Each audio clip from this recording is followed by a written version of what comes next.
Il voto richiesto dal Parlamento è un'azione legittima, ma nel frattempo il segretario generale della UIL Pierpaolo Bombardieri chiede alla politica uno sforzo per proseguire nel lavoro per fronteggiare le emergenze economiche e sociali. Lo abbiamo incontrato all'assemblea regionale della UIL a Gorgo al Monticano, in provincia di Treviso.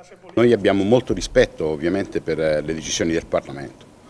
Però pensiamo che il governo, anche in queste condizioni, la politica debbano sicuramente dare delle risposte ai lavoratori e ai pensionati. L'emergenza che noi stiamo vivendo sull'inflazione, sul costo dell'energia, non può aspettare le elezioni, ha bisogno di risposte subito. Mi pare che anche alcuni costituzionalisti dicano che sul decreto aiuti si possa intervenire.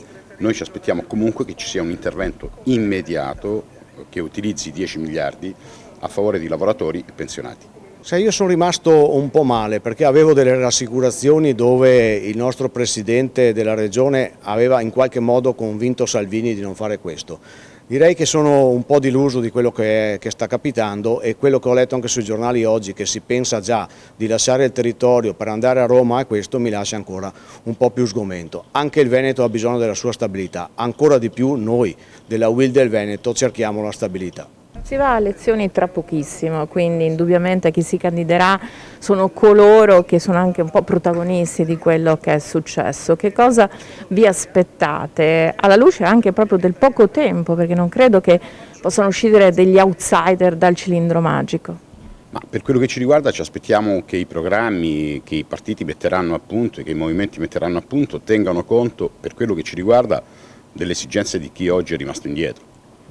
Io penso che la politica, se vuole recuperare uno stacco, mi pare evidente, fra quello che avviene dentro il palazzo e quello che avviene nella vita reale, deve anche nei programmi porre in modo serio, concreto, obiettivi sul lavoro, recupero del potere d'acquisto, precarietà e pensioni. Sono i temi che noi abbiamo posto in modo unitario da tempo. Ricordo che noi su questo a dicembre dell'anno scorso facemmo anche uno sciopero generale.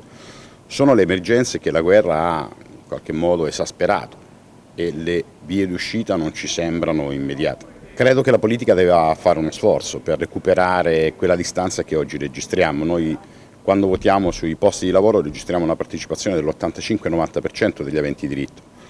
È una percentuale molto distante da quella che poi registriamo quando ci sono elezioni comunali o regionali. Quindi c'è un problema. Per quello che ci riguarda, ovviamente noi invitiamo tutti a partecipare alla vita democratica di questo Paese esercitando il diritto di voto, ma chiediamo alla politica di fare uno sforzo in più e di comprendere i reali motivi di questa distanza. Riusciranno in un mese e mezzo? Lo potremo verificare durante questo periodo, qualche dubbio c'è, però insomma noi siamo sindacalisti e dobbiamo essere ottimisti per forza.